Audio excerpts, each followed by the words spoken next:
Hello, everyone. Thanks for joining us for this lecture. My name is Igor Leite. I'm Associate Professor in Operations and Supply Chain Management from the Federal University of Technology, Paraná, in the beautiful Brazil. If you want to reach me, you can go to my Twitter and follow me on Igor, PhD, or send me an email on igor@utfpr.edu.br. The topic or the title of this lecture is Interviews, Interviewer, and Interviewee, Listening to the Silenced Voices. Today we will dive deep into the world of interviews and understand a little bit this process and the difficulties and challenges that we might face.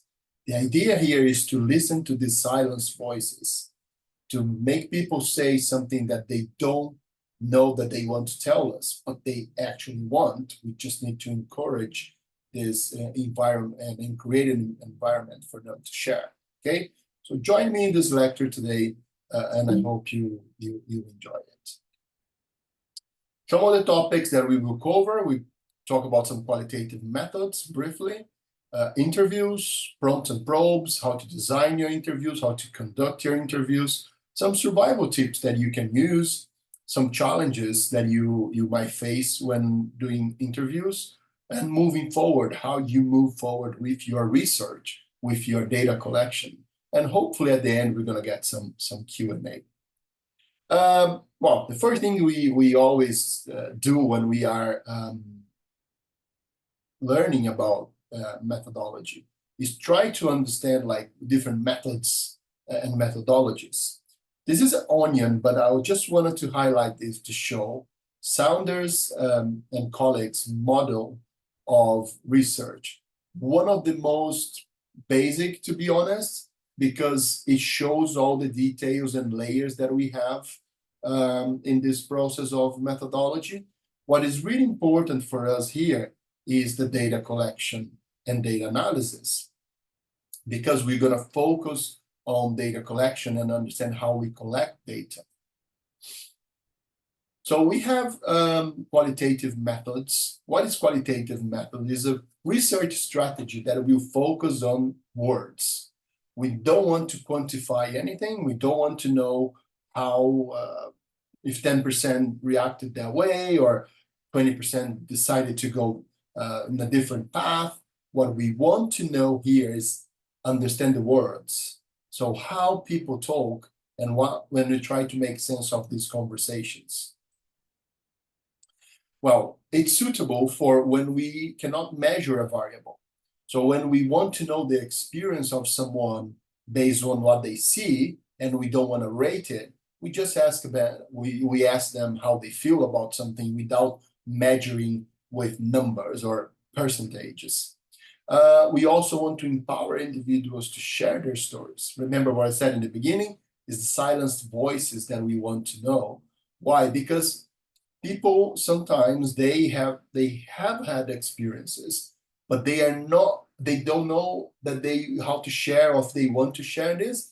And as the conversation progresses, people feel more comfortable. And because you start to remind them about some elements of that given story, this might end up becoming, bringing a new subject for you. Methods, interviews that we're going to talk today, focus group, just briefly today, observations, private diaries, and document analysis.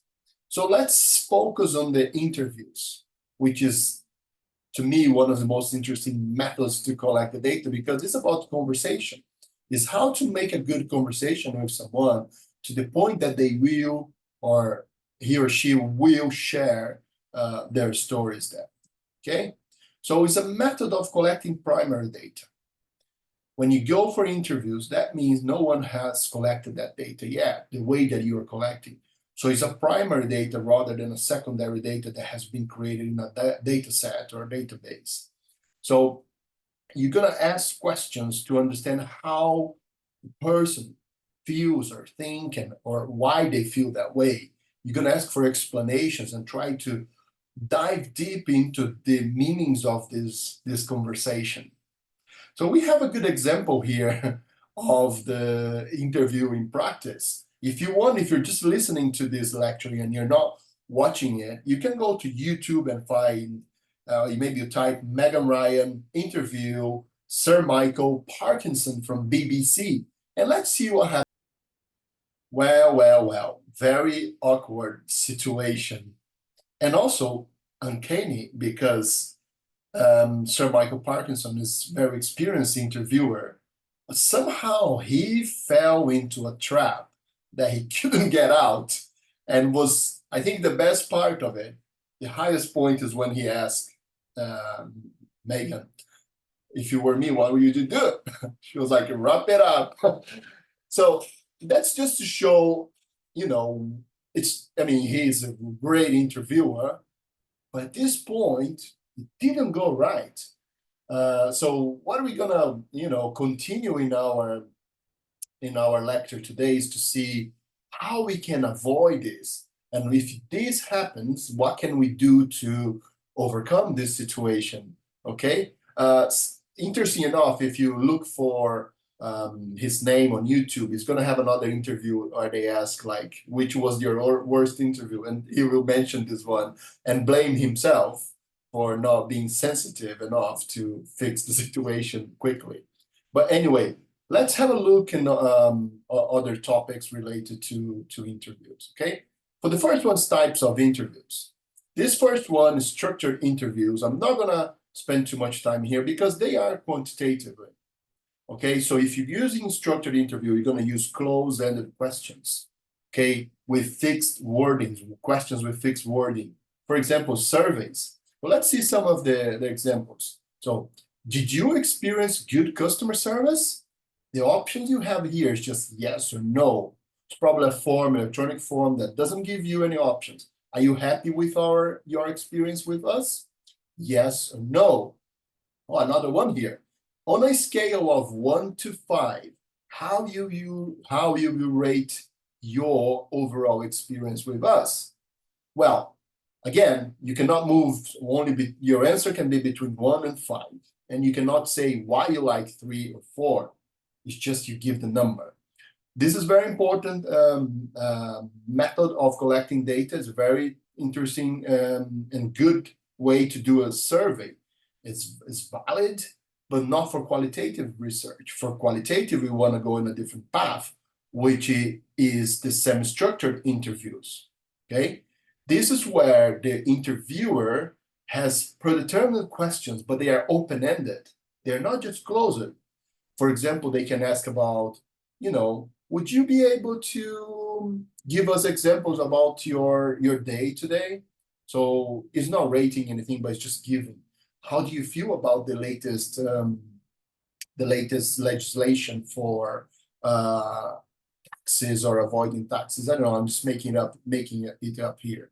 So although we have these predetermined questions, we also can add more unplanned questions. For example, a person can come and say, I ask, how do you feel about online classes? And someone will say, well, that's really good. I really enjoy it.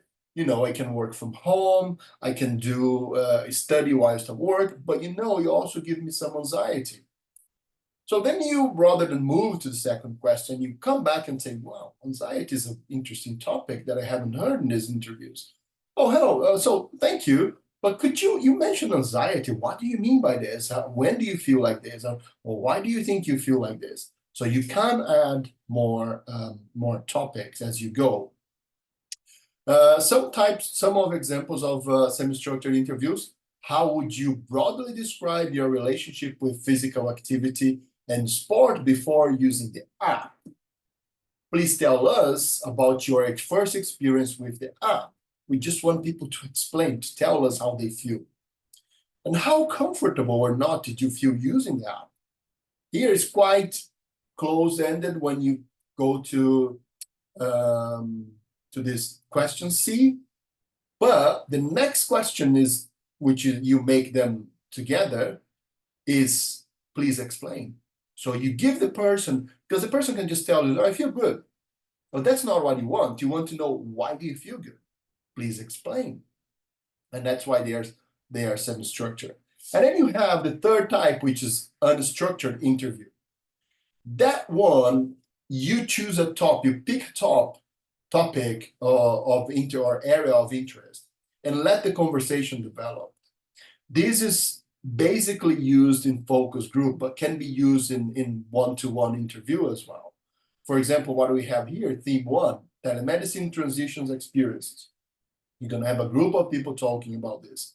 You're not asking, how do you feel about this? Could you tell us about, your experiences? Or the role of physical environment. The third one, lessons for the future. What are the lessons for the future? And let the people talk, okay? And then we go to some prompts and probes, which are very important because, again, this is a conversation. And if you act naturally, prompts and probes will be always in your conversation most of the time, unless you are a very straightforward person, which is not my case. So I always asking, interesting. Oh, can you tell me about this? Oh, I like it. So some ways that I can have this. And let's see. So we have these prompts prompts means encouragement. You should have different dimensions of possible answers of this. Maybe they are not mentioned in the interview, but you need to have something prepared.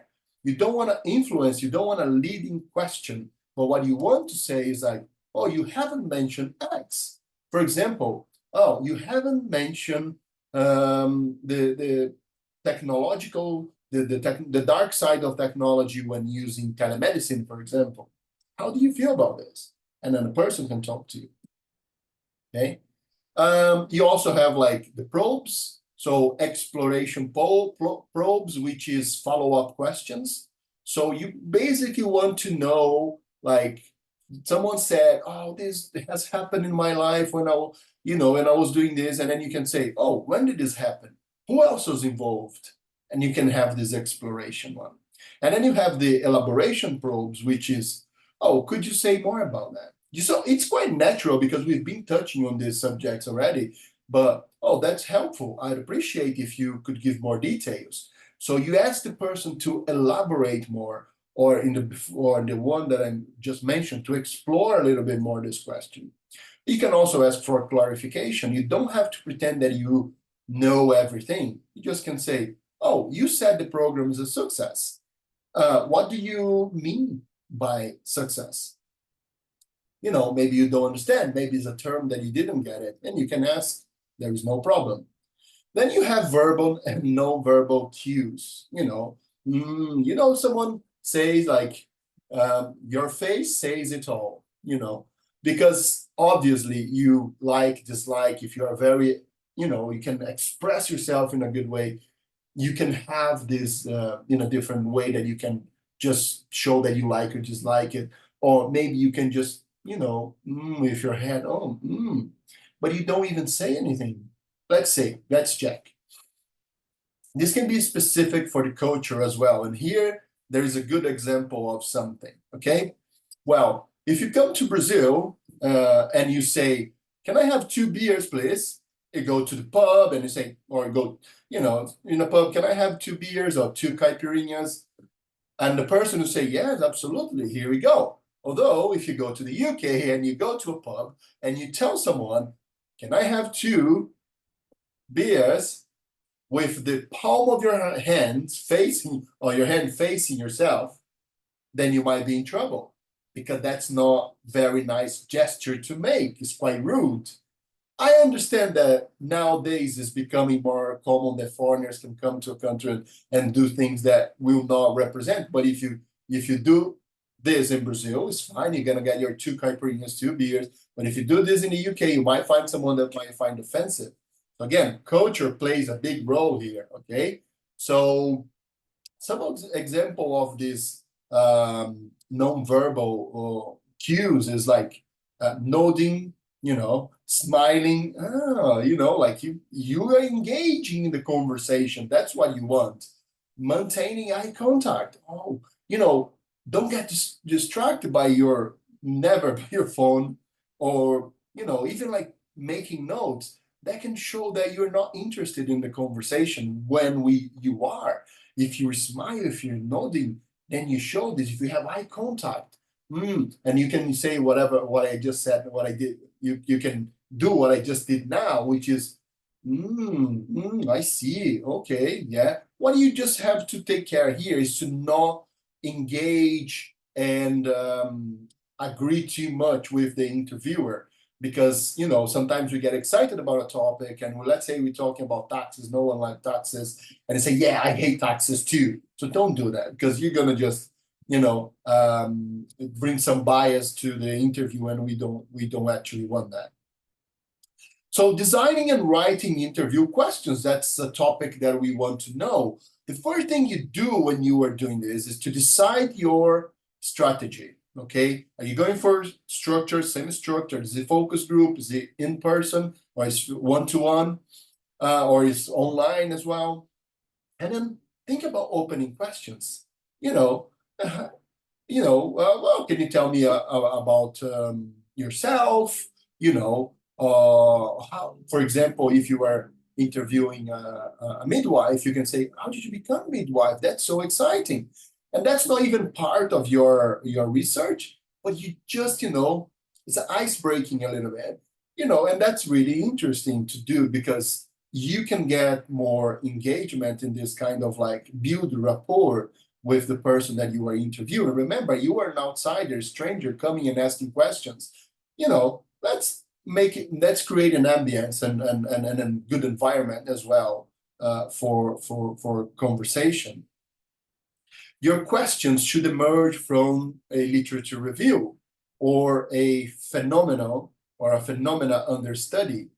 So you should have questions based on this research problem that you are trying to solve or to understand a little bit better. Sequencing your questions is important as well. Don't start with a question that should be in the end, like, for example, after all these questions, that's your first question. After all these questions, how do you feel about it? No, that should be the end one. Okay, start with a more simple. How do you feel about this subject? Could you tell me about this? And progressing to more complex questions as you go. We also had the wording of the questions, common language. Remember, no one knows everything. So you should be aware that if you are talking about a subject that I always talk, like lean manufacturing. So if I go to a hospital and ask a nurse or a doctor, your experience with lean manufacturing? Probably because it's also a word in English, it's not a common language for healthcare people. They will feel like, what are you talking about? Prompts and probes, remember to use to put in your interview script. Research questions are not interview questions. So if you are trying to identify something and you have a research question, it's totally different than interview questions. Okay, so if your interview research question is, what's the impact of technology on human development? So you cannot come with the same one and ask the person. You have to go and try to find, for example, human development and technology. What do you think about this? Is there any relationship? How so? Could you explain? Closing questions as well, very important, okay? So you ask the person, your last question is, is there anything that would you like to add, or you like to ask, or to ask, or is there any doubts, just feel free to ask me now, that's your time, and then usually the person asks about the research and, what do you expect? And then you thank this person because, they gave you a precious time that they have to you.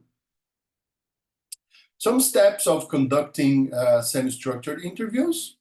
So I think what we can do is determining the purpose and scope of the study. We have 10 here, but we can just focus on some. What is the purpose and the scope of this study? So then I can design the interviews and do the interviews. Identify participants. Do I have access? This is crucial, because if you're trying to talk to prisoners, that role, and it might be difficult, to access. Consider also the ethics issues. Are there logistical aspects that you need to cover and need to be planned, including recording, storing, having backups? Develop an interview guided script that you can follow in the day and be familiar with this. Know the next question without having to look at the page, okay? Just, I know the next question is, okay? The more you do interviews, more used to this you get it, okay? You also have to think about developing trust and rapport with the interviewee. It's very important this, to know that this is confidential, be like a very welcoming person, friendly, rather than just be like the process of the interview, I need to do this. Smile, relax, it's a conversation, okay? It's a two-way conversation, semi-structured interview gives you this as well, okay?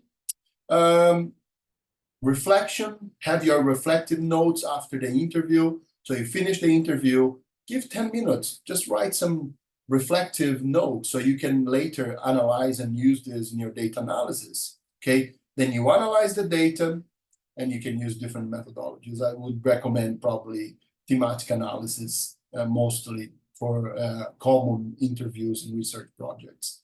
And then you can present your findings in a paper or report. Remember, you have also to return to the organization something. It's always like a trade-off, or, I'll give this, but I want to receive a report from you. So that would be quite interesting to do. Beginning the interview, be on time, build rapport, placement of recording equipment, introduce yourself and your project. Everyone has to be aware what you're doing. Recap the ethics, the informed consent. Confirming recording consent on tape. So if the person, can on tape tell you that he or she agrees with this. During the interviews, manage your time. Make sure you know that this person has 40 minutes, so you have to manage this. Active listening, so you're listening to what's going on there. Ask for examples and clarifications if you need. Go beyond explanations, find a way of how and why this happened. Prompts and probes, use silences as well. Sometimes don't interrupt. Most of the times, please don't interrupt. You should listen more than talk, and just use this silence. And then the person might re-engage again in the conversation. Sometimes play the ignorant, even though you know that subject, you just say, oh, but what is this? Could you explain that? That might be quite helpful as well. Don't be afraid to ask for supporting documents, information, extra information.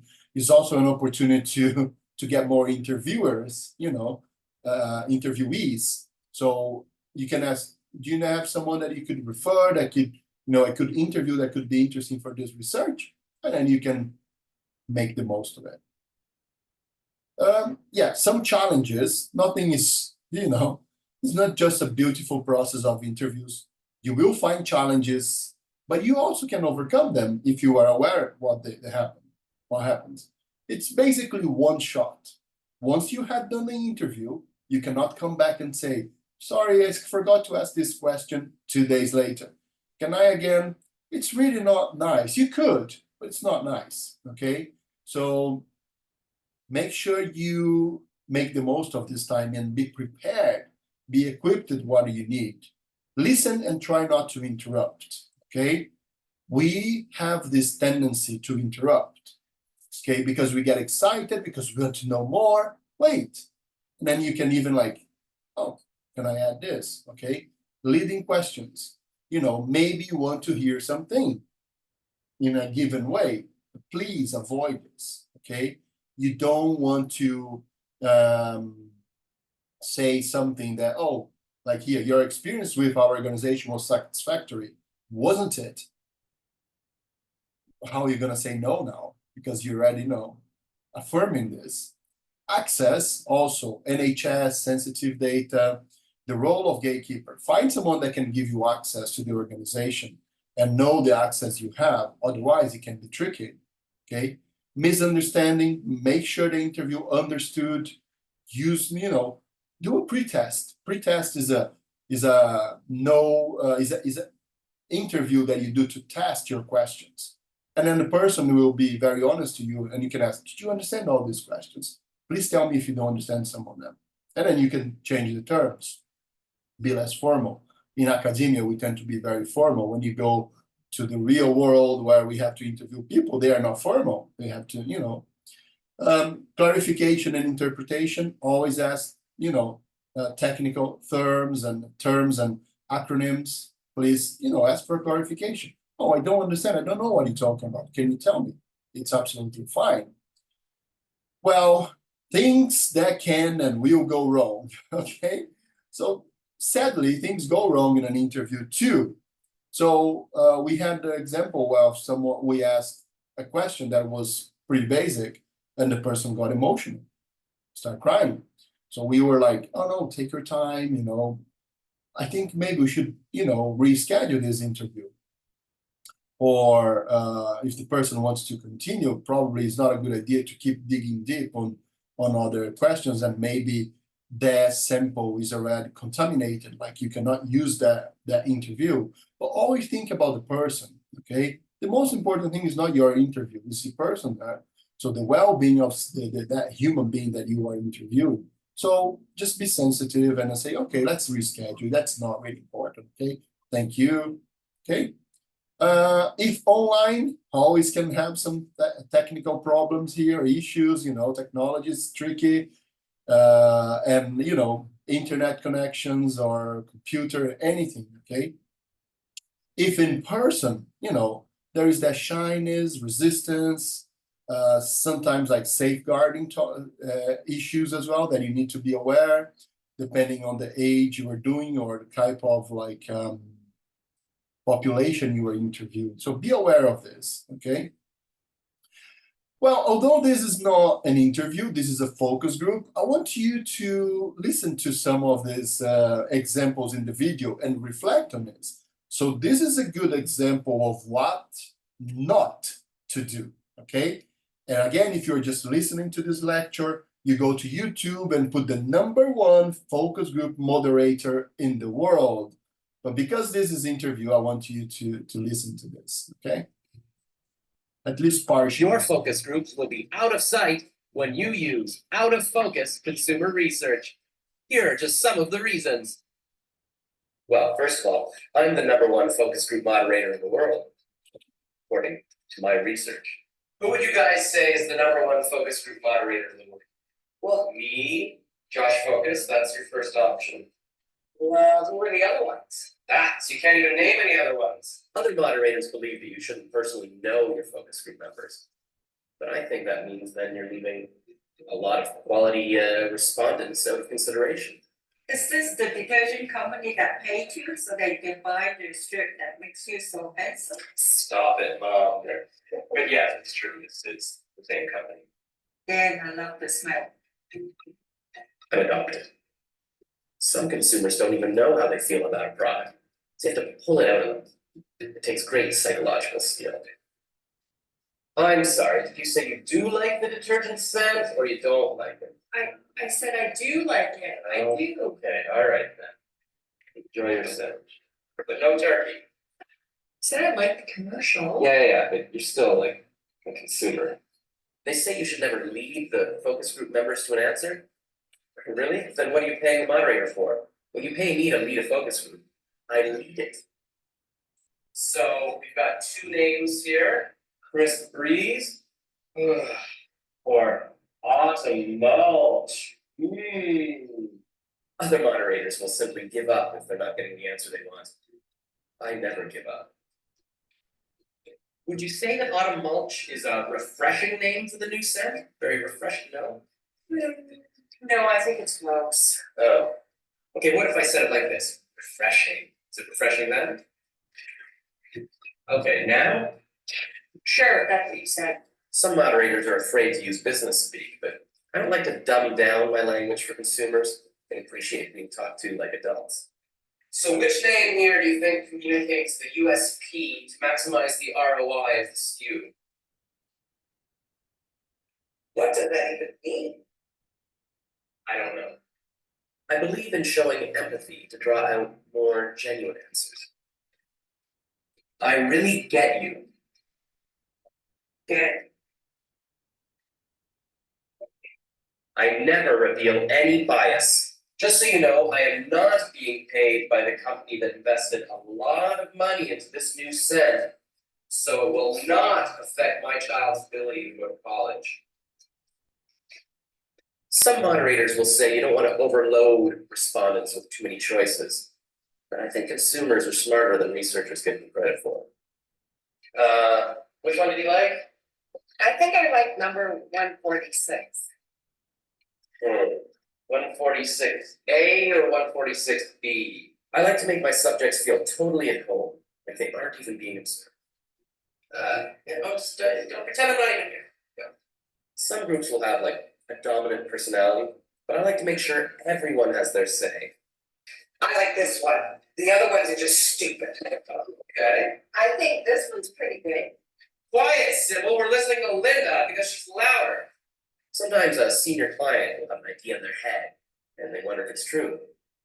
I'll find out what consumers really think about that idea. Would you say that this detergent has a bold scent? Would you describe it as bold? Yeah. Okay.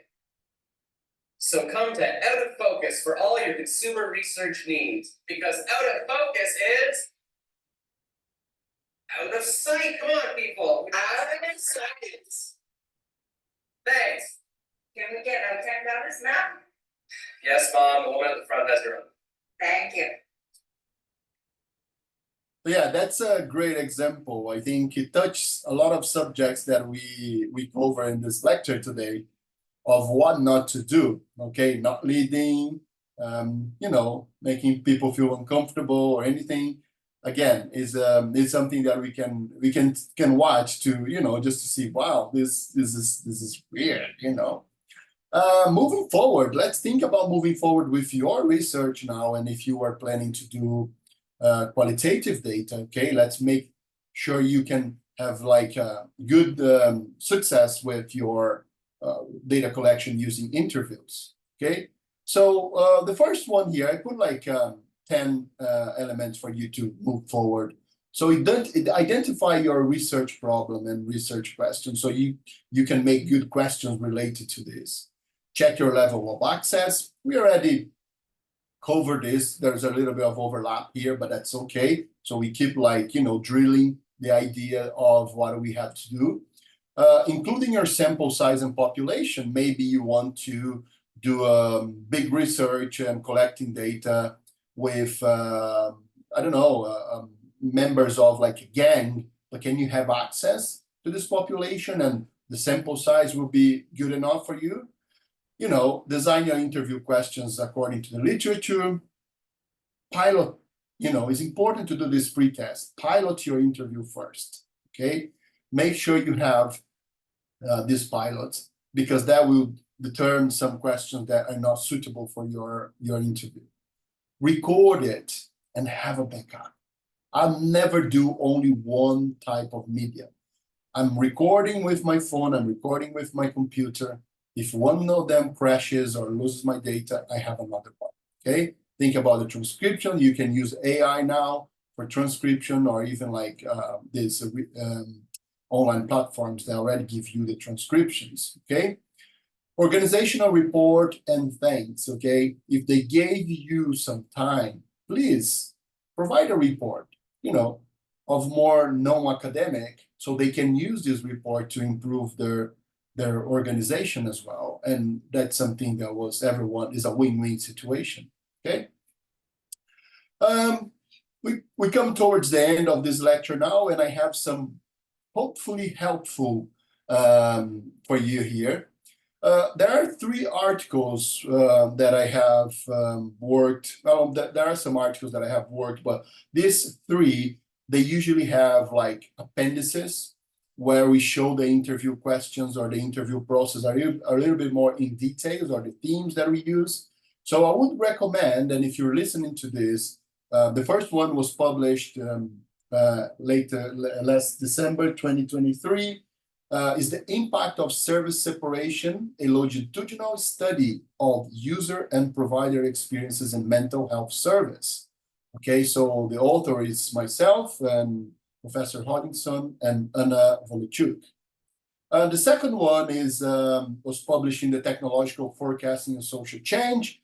Is about the impact of voice assistant devices on people with disability. That was also a longitudinal study and was published by my colleague Vieira, myself, and Anna Volichuk. And then we have the last one, which is examining resilience across a service ecosystem under crisis. That was published in the Public Management Review. It's myself and Professor Rodginson as an author. You can find all of them on these journals, and they will have examples of interviews that you can use on your own interview. Okay. And the second, hopefully helpful, is two books that I like to use, and I did use during my PhD, and I still use for my lectures now and for data collection. First one is from Professor Saunders and colleagues, was published by Pearson. It's Research Methods for Business Students, 8th edition, but I think is already on the 9th or 10th. I am not sure. And then you have the 4th edition of Business Research, a practical guide for undergraduate and postgraduate students from Collins and Hussein. Okay, this is a good one. Well, the reality of interview is, and I'm not gonna lie to you, this is the first interviews are unlikely to be perfect. You might fail miserably, you know, but that's just part of the what happened. We saw what happened with Parkinson's there as well, interview, you know, a well-known interviewer. So if this happened to you, what I recommend is to, as the Madagascar penguins, just smile and wave, boys. Smile and waves, okay? Just carry on, okay? Mistakes are normal, you know, not be perfect is totally acceptable. We're not perfect creatures, and something can go wrong. Okay, so just smile and wave, boys. Smile and wave, girls. Okay, that's my big thank you to you for listening to me today, for watching this lecture. Again, if you want to be in touch, you can email me on higor@utfpr.edu or edu.br, or on X platform, Higor PhD. Some references that you can use, okay? And this is it for me today. Thank you very much. Appreciate your time, and I hope you have a great day.